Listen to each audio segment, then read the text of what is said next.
السلام عليكم ورحمة الله وبركاته. بسم الله الرحمن الرحيم. الحمد لله رب العالمين. أشهد أن لا إله إلا الله وحده لا شريك له وأشهد أن محمدا عبده ورسوله. اللهم صل على محمد وعلى آله وصحبه أجمعين. اللهم علمنا ما ينفعنا وانفعنا بما علمتنا وزدنا علما. اللهم أصلح لنا شأننا كله ولا تكلنا إلى أنفسنا طرفة عين. أما بعد والحمد لله. Before we begin, for those of you who like a copy of Hisnul-Muslim, Brother Oman over here, he has some copies. You can come to him if you need one, and discuss with him, inshallah. And with regards to the book Hisnul-Muslim, we are still in the chapter of adhkar or al-Istiqamah min al-nawm, the adhkar or the words of remembrance when we wake up from our sleep. Number 4. Here we are at number 4, and we mentioned that number 4 over here is a compilation or number of verses at the last part or the end of Sūrah Imrān, in which the Prophet ﷺ will recite when he wakes up in the middle of the night and prays the night prayer, right? So we have reached verse number 195. Right here, 195. After the verses in which we have mentioned about Allah subhanahu wa ta'ala mentions about these servants of Allah, those who ponder upon the creation of Allah subhanahu wa ta'ala, who are those of reason, people of reason, true intellect, and they make dua to Allah subhanahu wa ta'ala. They ask Allah subhanahu wa ta'ala a number of things, and they are persistent in their dua. And therefore, due to the nature of their dua, due to the approach of their dua, Allah subhanahu wa ta'ala istajaba lahum. In verse number 195, fastajaba lahum rabbuhum. So qala Allah ta'ala, fastajaba lahum rabbuhum anni la udhi'u 'amala 'amilin minkum min dhakarin aw untha ba'dukum min ba'd فالذين هاجروا وأخرجوا من ديارهم وأوذوا في سبيلي وقاتلوا وقتلوا لأكفرن عنهم سيئاتهم ولأدخلنهم جنات تجري من تحتها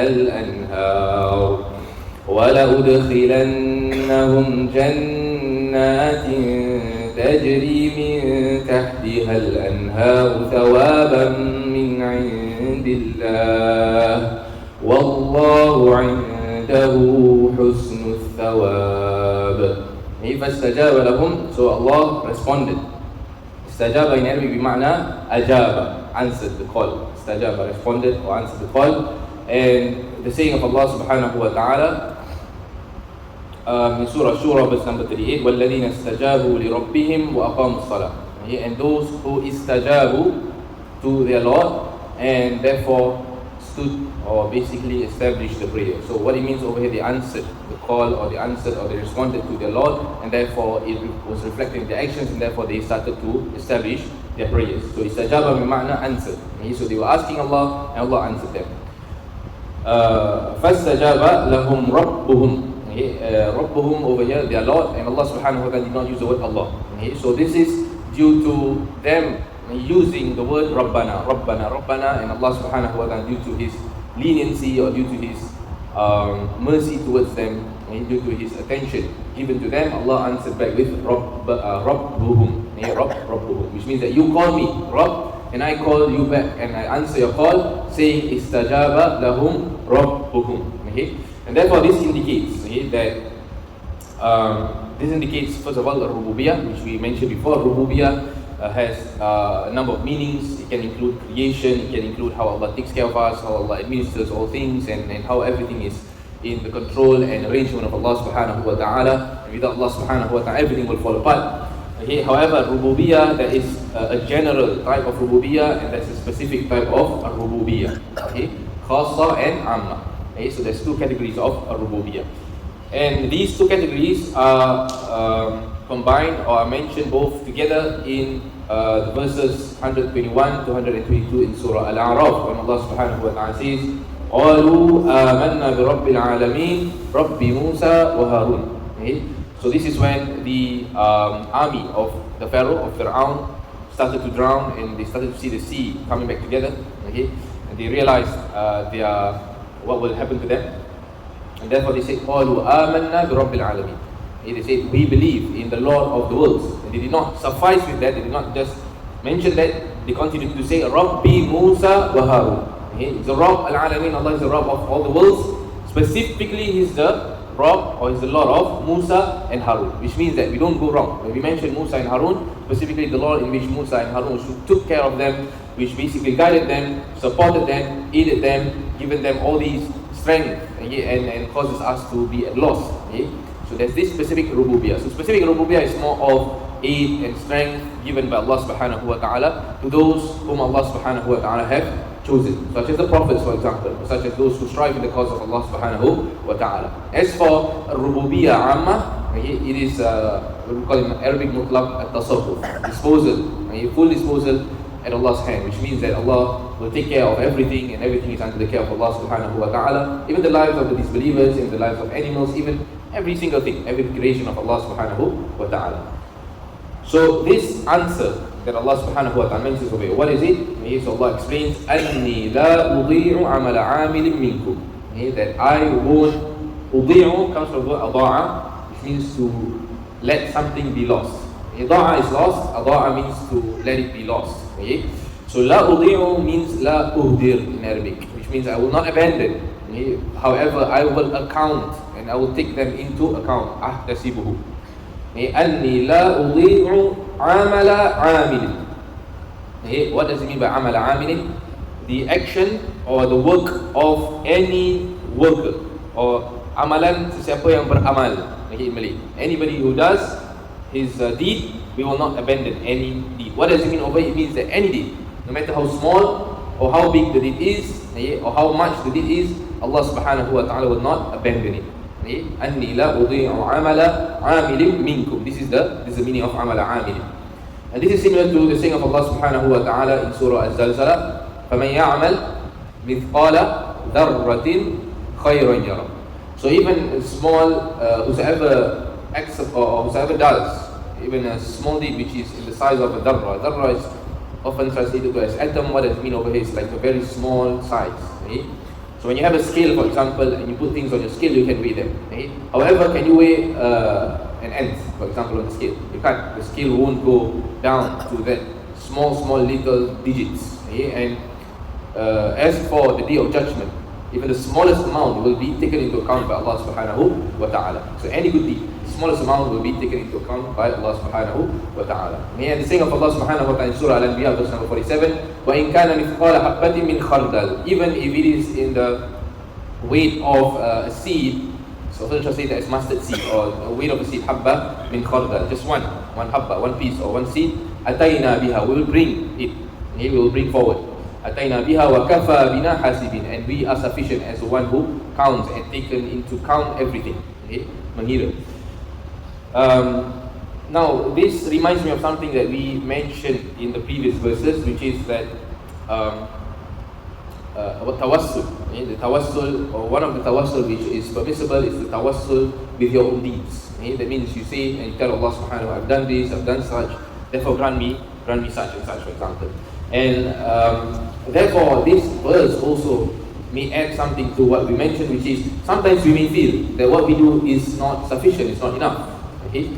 But in the eyes of Allah subhanahu wa ta'ala, no matter how small a deed is, it can be something that is really great. As long as you are doing it for the sake of Allah, and you are correcting your intention, okay, and you are doing it the right way, following the ways of the Messenger of Allah sallallahu alaihi wasallam. And sometimes a deed which is so great in your eyes may be something that is regarded very small in the eyes of Allah subhanahu wa ta'ala, due to many factors which can affect it, or the deed has been affected by other factors, such as, for example, Riyah, you're doing it for other purposes, you're not doing it for Allah subhanahu wa ta'ala truly.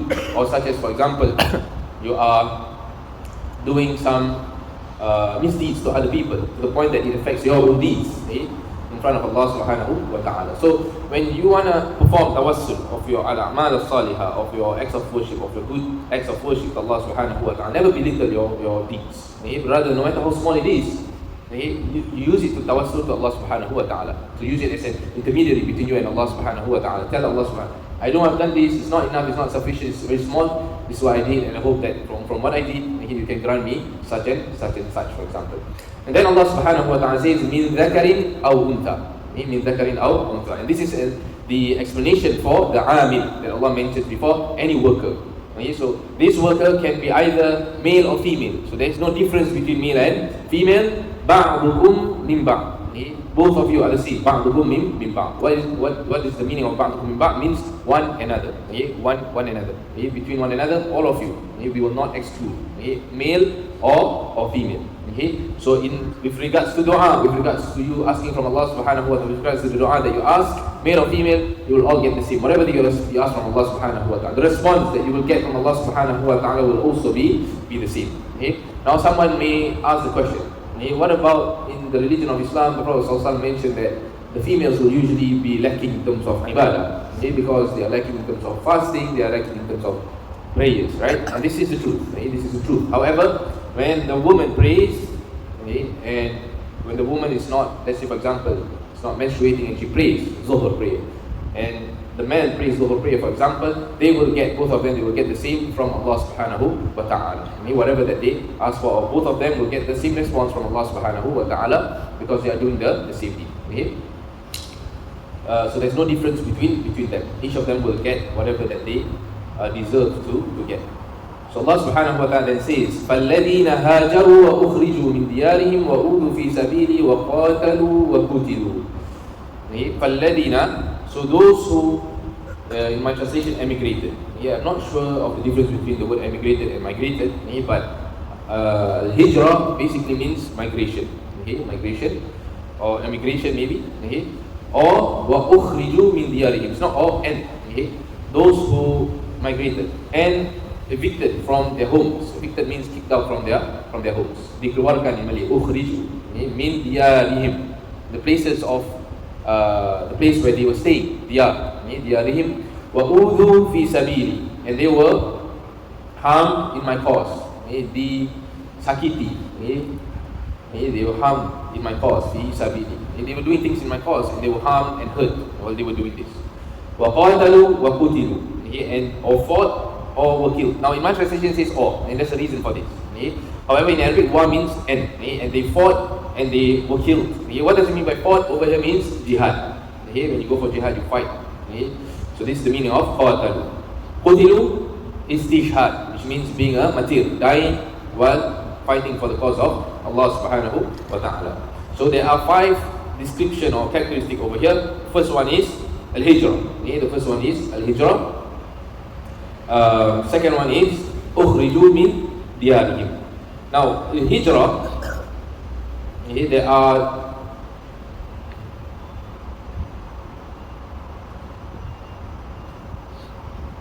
different categories of hijrah. The first category of hijrah is the hijrah from what Allah subhanahu wa ta'ala has prohibited. And this is what is mentioned by the Prophet sallallahu alaihi wasallam. Al-Muslimu man salima al-muslimuna min lisanihi wa yadihi, wal mu'minu man aminahu an-nas ala amwalihim, ala dima'ihim wa amwalihim. So the Muslim is the one who other Muslims or other people are saved from his speech and his actions. Which means his speech and his actions don't hurt other people. This is a true Muslim. And the mu'min is the one who people feel safe in terms of their wealth and in terms of their lives, which means that their lives and their wealth, they feel safe around you. Wal muhajir, wal muhajir. Now I believe wal mujahid as well is being mentioned. Man jahada nafsahu fi ta'atillah. The true one who makes jihad is the one who strives himself in the cause of obedience to Allah, which means that he pushes himself, strives. And that's the meaning of jihad actually. It's striving. And striving, true striving is striving for obedience to Allah subhanahu wa ta'ala. Doesn't matter what kind of obedience it is. Because sometimes, for some people, some acts of obedience are much easier upon them. Some other acts of obedience may be much more difficult upon them. And different people differ. Some people are easier to give wealth, for example. It's easier for them to give out wealth. For some other people, it's much difficult for them to give out wealth. It's much easier for them to pray lots of prayers, for example. Some people may not be so. Some people may find it easier to fast. And that's why the Sharia of Islam is very, there's lots of various acts of ibadah. Okay? And no matter who you are, you must fulfill everything. And that's why you see the arkan al-Islam, the 5 pillars of Islam, are all made up of all these different types of ibadah, which require actions, speech, financial capability, for example, etc. Now, so al-mujahid man jahada nafsahu bi ta'atillah, wal muhajir man hajara amma nahallahu anhu. And the true one who makes hijrah is the one who migrates is the one who migrates from what Allah has prohibited him from. Okay. Okay, so what it means over here simply is that the muhajir is the one who does the acts of obedience which are obligatory upon him and leaves the things which are haram, which are prohibited to him. Now this is a simple explanation, but what it means by truly muhajir is the one who really turns away from his past. From his past, what I mean by past over his bad past. His bad past. The past in which he was in ignorance towards Allah subhanahu wa ta'ala. Or it doesn't matter, maybe it's not ignorance, maybe it's a sinful thing towards Allah subhanahu wa ta'ala. He does not turn back. That is the meaning of hijrah. He does not turn back. And this is the true muhajir. So this is the first category. This is also a type of hijrah. Second type of hijrah is the hijrah which many people know hijrah from country, a country, biladul kufr or baladul kufr, a country which is not Islamic to another country which is Islamic. And this is like how the muhajirun, the people who migrated from Mecca to Medina, the companions of the Messenger of Allah and the Messenger of Allah, this is what they did. This is part of the Sīrah. So this is an example of this second type of hijrah.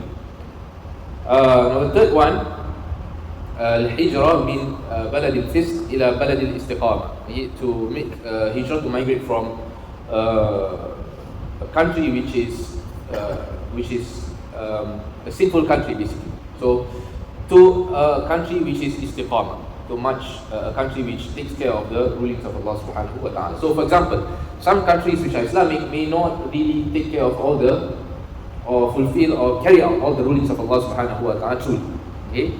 Some of it they carry out, or most of it they carry out, some of it they don't carry out. So you see some disobedience in these lands, for example.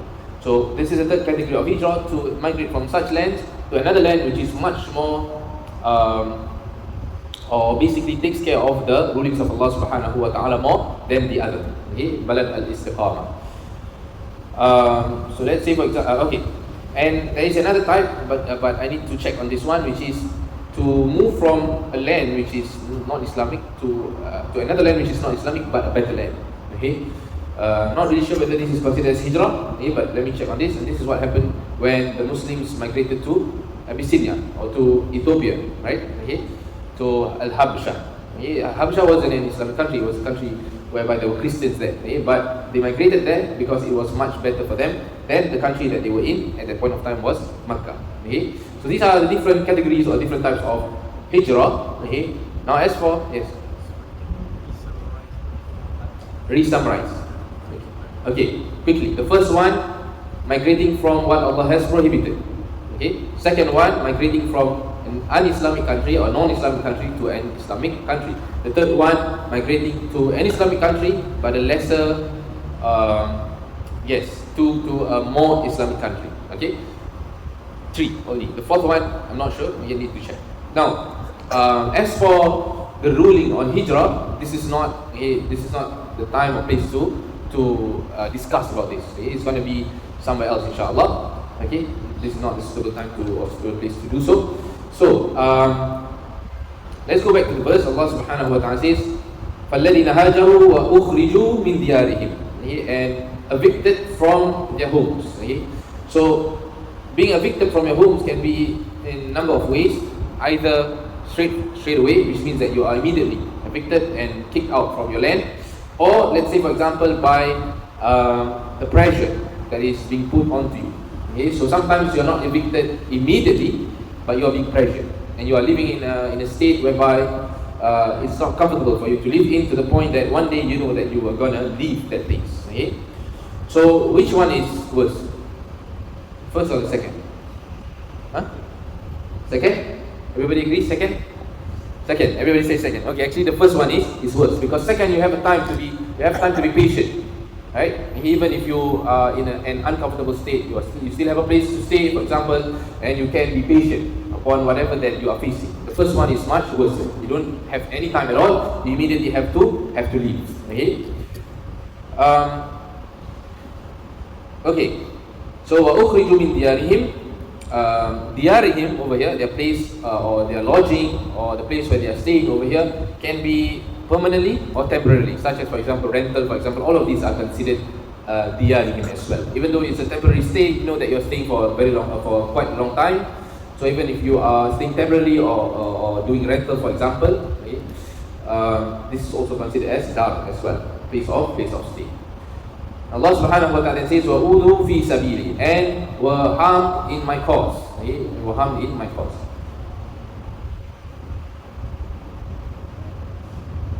Okay, so at the same time they were evicted, they were also harmed in the cause of Allah subhanahu wa ta'ala, which means they fight for the religion of Allah and they were harmed in the cause of Allah subhanahu wa ta'ala. As how it happened with the Prophet sallallahu alaihi wasallam, he was once making sujood, okay, from the Kaaba. And one group from the people of Quraysh came and brought about, I can't remember what is this, like some kind of meat, I guess, Najis. Intestines, yes, correct. Okay, salad juzur, yes, correct. Okay, salad juzur. Okay, intestines, and I forgot the meaning of it. Okay, so when he reminded me of it, yes, salad juzur is intestines. Am I correct? No? Yes, it's intestines. Oh, okay, no, it's not intestines, it's fetus. Yes, fetus, yes. Okay. The umbilical cord, yes, okay, so the fetus and the cord basically. Yes, salad juzur. Okay. وَوَضَعُوهُ عَلَى ظَهْرِهِ. Yes, okay, jazakumullah khair. And they put it on his back. Okay, they put it on his back while he was making sujood. So this is a kind of harm towards the Prophet sallallahu alaihi wasallam, even if it did not really harm him, but it's something that may hurt him. Okay, that may hurt him. So and this happened to even the companions of the Messenger of Allah sallallahu alaihi wasallam. Okay, now, and this also happened with other prophets as well. Okay, so I would like to mention something which I feel very important. Sometimes, the laymen or normal people, they think that if a person goes through things such as these, for example, they think that he's not upon the right path or he's not upon what is correct, for example. Okay, so Prophet Yusuf alayhi salam, for example, was in prison. Right, he was in prison. وَدَخَلَ مَعَهُ السِّجْنَ فَلَيَالٍ. And when he was in the prison, two other young men also entered the prison with him. Okay? Point over is not for you guys to enter prison, not for you guys to be harmed. No, that's not the point. But what I'm saying is that these are not the measurements for whether someone is right or wrong. Okay? And not only that, it can be that all these things which happen can be the measurement that that person is right. Okay? How? Because if you are always speaking the truth, okay, there must be people who disagree with you. Okay? If people do not disagree, then there is something wrong with what you preach or what you relate. Okay? Because you are pleasing everybody. The truth will definitely not please each and everybody. And this is the reality of the truth. So if you want to measure how truthful you are in your speech, and if you are relaying the right thing, then see the acceptance of people with regards to what you tell them. Maybe with regards to what you tell them. And if you see that every time, why you ask a question, for example, why? I keep telling the truth and I keep trying my best to portray it the best way possible, but still people don't listen, it indicates to you that you are on the right path. Okay? Not that you keep on doing it because so that people don't listen. No, that's not the point. The point is that there must be people who don't listen. Because human beings are created with the desire. Okay? And Allah subhanahu wa ta'ala mentions in the Quran, وَنَهَا النَّفْسَ عَنِ الْهَوَى. Okay? Those who prevent or refrain their nafs from desire, those are the people who will be successful. Okay? And what does this mean? This means that desires are always with them. And it is normal, or people are always inclined to follow their desires. And it requires some prevention. It requires the person to put in effort to stop himself from following his desires, and therefore he will be successful. Okay? وَقَاتَلُوا, yes.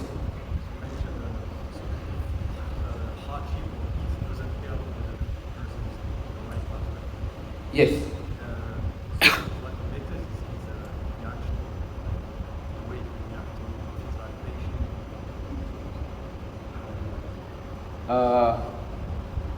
Okay, I think we'll reach that point later, inshallah. Okay, I hope we will reach it, inshallah. Okay, so Allah subhanahu wa ta'ala says, وَقَاتَلُوا وَقُتِلُوا. Okay, وَقَاتَلُوا وَقُتِلُوا. And they fight and they die in Allah's cause. It means that they become martyrs or they go for jihad. Okay, قَاتَلُوا وَقُتِلُوا لَأُكَفِّرَنَّ عَنْهُمْ سَيِّئَاتِهِمْ. Okay, لَأُكَفِّرَنَّ عَنْهُمْ سَيِّئَاتِهِمْ. This is something that we have gone through before, because this is what they were asking from Allah subhanahu wa ta'ala. Okay, what did they say? رَبَّنَا فَاغْفِرْ لَنَا ذُنُوبَنَا وَكَفِّرْ عَنَّا سَيِّئَاتِنَا. So Allah subhanahu wa ta'ala answers back with the same thing, لَأُكَفِّرَنَّ عَنْهُمْ سَيِّئَاتِهِمْ. وَتَوَفَّنَا مَعَ الْأَبْرَارِ. And let us die from amongst the abrar. And Allah subhanahu wa ta'ala answers them by saying, وَلَأُدْخِلَنَّهُمْ جَنَّاتٍ. وَلَأُدْخِلَنَّهُمْ جَنَّاتٍ. So the reward or what Allah subhanahu wa ta'ala will give is always more than what we are asking for. لَأُكَفِّرَنَّ عَنْهُمْ سَيِّئَاتِهِمْ وَلَأُدْخِلَنَّهُمْ جَنَّاتٍ. I will expiate them for their sayyat, and I will cause them or admit them to jannatin. Jannatin. Now, one thing to take note over here is where the words la ukaffiranna and la udkhilanna. Okay, so the actual word for those of you who know Arabic is actually ukaffira and udkhila. Okay, to admit is just udkhila. To expiate is just ukaffira. But then there is an additional two letters, which is lam in front of the word and noon with shadda. Now these two letters, and you can see this in many words in the Quran as well, are words or letters of emphasis. Okay, or letters of emphasis, which means definitely, I will guarantee you expiation and admittance to paradise. Which means that over here it's not that Allah subhanahu wa ta'ala answers their dua only. Allah subhanahu wa ta'ala guarantees them that this is something surely. This is something that will happen to them surely. Okay, this is something that will happen to them surely. So لَأُكَفِّرَنَّ عَنْهُمْ سَيِّئَاتِهِمْ وَلَأُدْخِلَنَّهُمْ. Okay, لَأُكَفِّرَنَّ عَنْهُمْ سَيِّئَاتِهِمْ, we mentioned that this is only related to minor sins. Okay, because major sins cannot be expiated; it must be due to tawbah. But over here, when there is no difference being made, or when it's not categorized into two things. Okay, it can be that the major sins as well, okay, is considered over here, okay, or is included over here as well, okay, which means by Allah's forgiveness. Okay, by Allah's forgiveness, Allah forgives them for their misdeeds or for their sins. وَلَأُدْخِلَنَّهُمْ جَنَّاتٍ تَجْرِي. Okay, so jannatin, what is the meaning of jannatin? Okay, in my translation, gardens. Okay, gardens. Okay, gardens. And this is the origin meaning of Jannah. Okay, Jannah means garden, or basically a garden which is full of trees. Okay, which is full of trees, and it's called Jannah because the trees basically cover whoever is in it. Okay, whoever is in the garden. Because the word Jannana or Jannah in Arabic, and every Arabic word has its root word which always has a concept to it. Okay. So for example, Jannah comes from the words Janana. Yeah, Janana over here would mean a sucker, or basically conceal, to conceal. So when you are in the garden, you are concealed by all these huge trees. Okay? And another word from Janana is Al-Junna. Al-Junna is shield. Shield conceals the one who wields the shield, okay, from attacks. It protects him. And Al-Janan, for example, which is Al-Qalb, the heart, is called Al-Janan. Because why? It is inside. Nobody can see what is inside. And nobody can know what is in the heart. And also, another word is Al-Jinnah. Jinn, the jinn. Okay? The other creation besides human beings. They are in the world of the unseen. They are unseen from us. They are not seen by us. Okay? So, this is the meaning of Al-Jannah. However, over here is Jannatin. It's not Jannah. So, over here it's plural. Okay? It's plural. So, in the Quran, sometimes Allah mentions it singularly. Sometimes Allah mentions it in plural form. When Allah mentions it singularly, it means the jannahs, or the type, which is paradise in general. Okay? But when Allah subhanahu wa ta'ala mentions jannatin, Allah subhanahu wa ta'ala is referring to all the different types of paradise under this one whole category of paradise. Okay? And in Surah Ar-Rahman, Allah subhanahu wa ta'ala mentions different types of paradise. How many does Allah mention in Surah Ar-Rahman? Anybody know? Okay? Allah subhanahu wa ta'ala mentions وَلِمَنْ خَافَ مَقَامَ رَبِّهِ جَنَّتَانِ. Whosoever fears the station of his Lord, مَقَامَ رَبِّهِ جَنَّتَانِ, for him is two types of paradise, Jannatan. Okay, so is it two? No, there are two more being mentioned after that. وَمِن دُونِهِمَا جَنَّتَانِ. And besides that, there are other two as well. So 4 types of paradise, gardens mentioned by Allah subhanahu wa ta'ala in Surah Ar-Rahman. And there may be many more as well. Okay? So Jannatin over here, plural, there are many different types of Jannat. Jannatul Firdaus, for example, is one type. There are other types of Jannah. Tajri min tahtiha al-anhar. Tajri means flow. Tajri means flow or run. Tajri. So, what is running? What is running? Min tahtiha, underneath it, al-anhar, rivers. Flowing rivers or running rivers. And why is it in plural form over here? Rivers. Because Allah subhanahu wa ta'ala mentions that there are four actually. And these four types have been mentioned in Surah Muhammad. In Surah Muhammad, verse number 15, Allah subhanahu wa ta'ala mentions in paradise there are fiha anharum min ma'in ghayri asid, rivers of water, clear water. Wa anharum min labanin lam yataghayyar ta'muhu, and rivers of milk which do not change its taste. Why? Because milk on earth will change its taste once it expires. So the milk in paradise does not expire. وَأَنْهَارٌ مِنْ خَمْرٍ لَذَّةٍ لِلشَّارِبِينَ, and rivers from wine, from خَمْرٍ لَذَّةٍ لِلشَّارِبِينَ, which are very sweet or very tasty for those who drink it. وَأَنْهَارٌ مِنْ عَسَلٍ مُصَفَّى, and rivers from honey which are clear, musaffa, clear honey. And these rivers, they do not decrease, neither do they deplete, and they don't need any kind of maintenance to them. Now, so what does it mean by rivers flowing underneath over here? It means that they are at a lower level, and that the people who are in the gardens are at a higher level. And this indicates that they will be in castles, or what do you call it? Istana? Castles? Palaces, yes. Palaces which are elevated. And why elevated? Because the beauty will be seen, or the beauty will be magnified when you see it from above. When you see things from above, its beauty will be magnified. And that's why today you see many people, when they make videos, what do? Drones.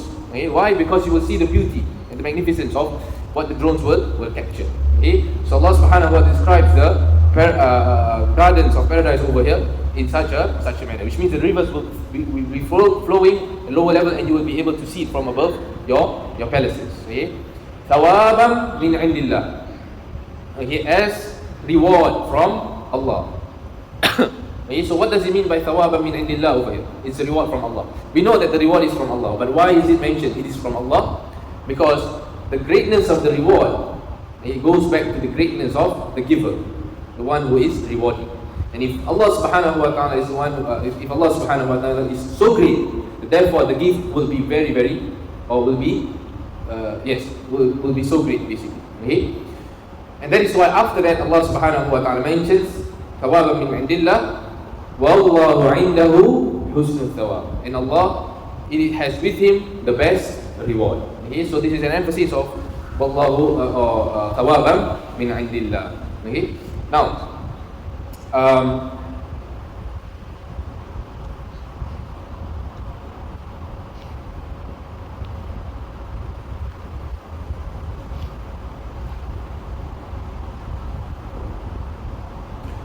from the benefits of this verse is that when you are harmed in Allah's cause, or in the cause of Allah, it will increase in your reward. And from this concept, or from this principle, we understand that, or we get from it that it is important to be patient when you face harm in the cause of Allah subhanahu wa ta'ala. As long as you are waiting for Allah's reward, you must be patient in the cause of Allah subhanahu wa ta'ala.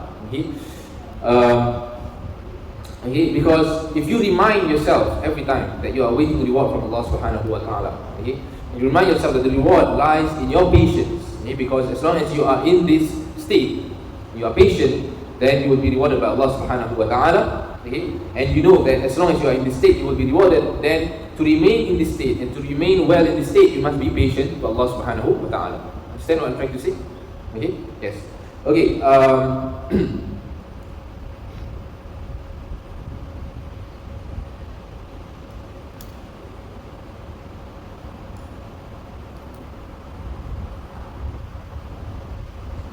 Another benefit that we can get from this verse as well is that the rewards are not received except from Allah subhanahu wa ta'ala. And therefore, we should not turn ourselves to hope for rewards and hope for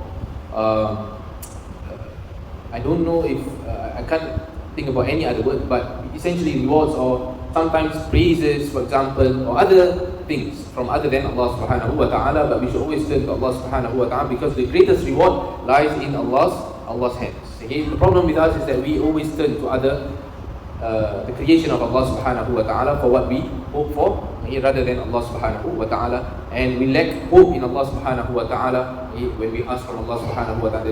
He can give us greater than whatever we hope for in other people's hands.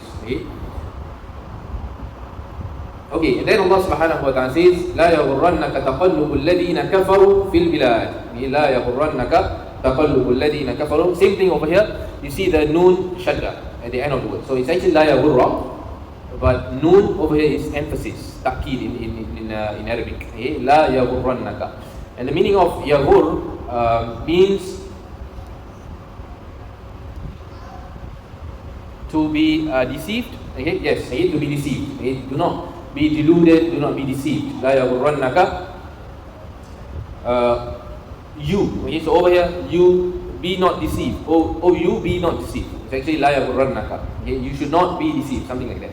Okay, so in my translation, be not deceived. Okay, it's actually addressing you. Okay, you.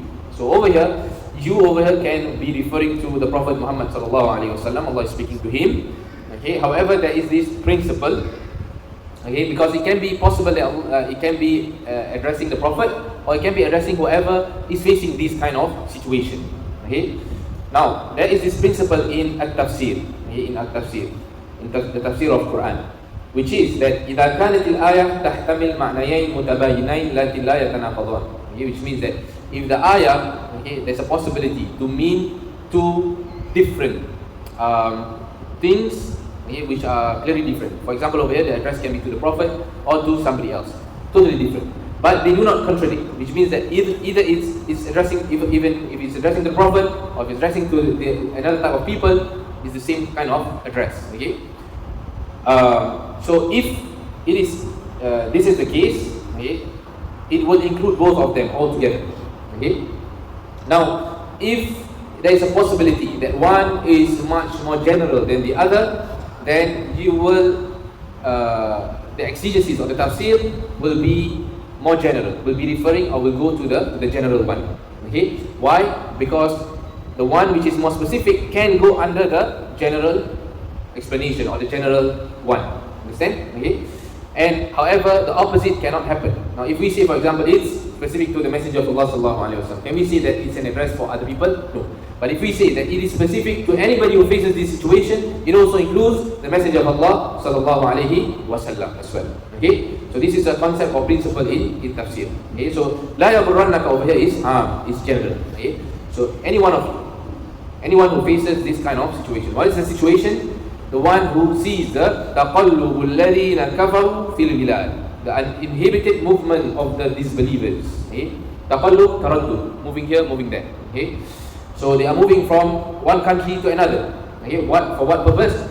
For businesses, for example. Okay, and they are profiting, for example. Okay, and they're doing so many different things, from manufacturing things and etc. Okay, and Allah subhanahu wa ta'ala has opened for them the doors of these things. Okay, now when you see them attaining all these wealth and all these things, okay, you should not be deceived. Okay, and how will you be deceived? You will be deceived by the fact that either, okay, you think that Allah subhanahu wa ta'ala is giving them, okay, is bestowing it to them, and it's like a blessing to them by Allah subhanahu wa ta'ala, and therefore you start to do like how they do. So you think that, oh, Allah gives them this, and the way or the lifestyle is like this, and therefore if you follow their lifestyle, Allah will also give them, give us. Okay? Or you will think that, for example, that when Allah bestows it to them, okay, something, a specific thing, it indicates that Allah subhanahu wa ta'ala does not or is not basically disagree or inkar about whatever that they do. They may drink, they may party, for example, but they are achieving things. Okay, for example. So Allah subhanahu wa ta'ala, you may think that Allah subhanahu wa ta'ala is actually not against them, okay, because they do get the things in life, for example. Okay, so let me summarize again. The ghurur or the deception may come from two ways. okay, by thinking that they are upon the truth, okay, or by doing like how they do, because you think that they get to where they are because of what they have done, okay. And many people today are deceived by this actually. Okay? They are deceived by this because they think that the disbelievers reach to the point that they have reached because of them turning away from their religion. And therefore, what the Muslims start to adopt is that, oh, you should not be too serious in your religion. You should not be too strict in your religion. Okay? Therefore, you will not attain progress. You will not attain successfulness, for example. Okay? And if you are too strict and you are too, if you are too strict in your religion, you will start to fall behind. Okay? You will start to fall behind. Okay? Yes. Okay? And Allah subhanahu wa ta'ala, the reality is that the true believer is not deceived by this, because Allah subhanahu wa ta'ala gives the answer to this in Surah Al-Imrān in verse number 178. وَلَا يَحْسَبَنَّ الَّذِينَ كَفَرُوا أَنَّمَا نُمْلِي لَهُمْ. Those who disbelieve should not think that we are giving them نُمْلِي لَهُمْ خَيْرٌ لِأَنفُسِهِمْ. We are giving them so much. We are filling them in. We are, numli means giving and giving and giving. Okay? Filling up. Okay? Numli. لَهُمْ خَيْرٌ لِأَنفُسِهِمْ. It's not goodness for them. إِنَّمَا نُمْلِي لَهُمْ. We are doing so لِيَزْدَادُوا إِثْمًا, so that they can increase in their sins. وَلَهُمْ عَذَابٌ مُهِينٌ. And therefore later on they will receive a much more severe punishment for themselves. And in Surah Al-Qalam, verse number 44 and 45, Allah subhanahu wa ta'ala mentions, فَذَرْنِي وَمَنْ يُكَذِّبُ بِهَذَا الْحَدِيثِ. So leave me and those who deny from the truth, or from this hadith, from this speech. سَنَسْتَدْرِجُهُمْ. Okay? We will cause istidraj to them. What is istidraj? Means that we will give them, and we will give them. سَنَسْتَدْرِجُهُمْ مِنْ حَيْثُ لَا يَعْلَمُونَ. And they will not, takkan sadar. How does it say? They won't realize it, without them realizing. مِنْ حَيْثُ لَا يَعْلَمُونَ. But they think they're in the right. وَأُمْلِي لَهُمْ إِنَّ كَيْدِي مَتِينٌ. And I will fill them, and my manipulation is very strong. Mateen. Okay? So Allah subhanahu wa ta'ala mentions, we go back to the verse, لَا يَغْرَنَّكَ تَقَلُّبُ الَّذِينَ كَفَرُوا فِي الْبِلَادِ. So this progress that you see in those who disbelieve in the countries or in the lands, okay, should not deceive you. Okay, is it Isha already? Okay, let's just finish up okay, before Isha. Allah subhanahu wa ta'ala mentions مَتَاعٌ قَلِيلٌ. Okay, it's only just a small amount or small enjoyment. What does it mean by small enjoyment? It means small with regards to the time, because it's temporary. Everybody will face death and then eventually end up in the hereafter. Small in terms of the amount, small in terms of the nature of it. Some people may fall sick, some people may lose the things that they have. Okay? And all these reflects the nature, the true nature of what we, or this enjoyment that we have in this holy life. No matter how we think it is big, it is actually small in reality. مَتَاعٌ قَلِيلٌ ثُمَّ مَأْوَاهُمْ جَهَنَّمْ وَبِئْسَ الْمِهَادُ. And then they will end up in the hellfire, Jahannam, and this is the worst place to, the worst resting place. Okay, so before we end, I would like to mention something which is very important. Our honor and our success does not lie in how much we attain. Okay, how much we attain. Okay, so some people may have this, may be deceived. Again, they may say, for example, oh, look at all the disbelievers, they have BMW, so the Muslims must also have BMWs. Okay? I'm not saying that we should not have BMWs. If you can, do so. Okay? But make sure that these wealth the wealth that you have, bring you back to Allah subhanahu wa ta'ala. If it does not, then it does not do you any good. And therefore, the true honor for a person does not lie in how much wealth or how much success in terms of wealth he has, okay? Rather in his adherence to his religion. Because how many people turn to the worldly life, okay, and sacrifice their religion for that purpose. Okay? So this is this is where our true honor lies, and that's why Umar bin Al-Khattab mentions this. نحن قوم أعزنا الله بالإسلام. We are people whom Allah have honored with the religion of Islam. Now if you abandon the religion, there's no honor left in us, there's no value anymore. Although we may think that we have all the value in the world. Wallahu ta'ala alam. Subhanaka Allahumma wa bihamdik. Ashhadu an la ilaha illa anta. Astaghfiruka wa atubu ilayk. Wa sallallahu wa sallam ala nabiyyina Muhammad.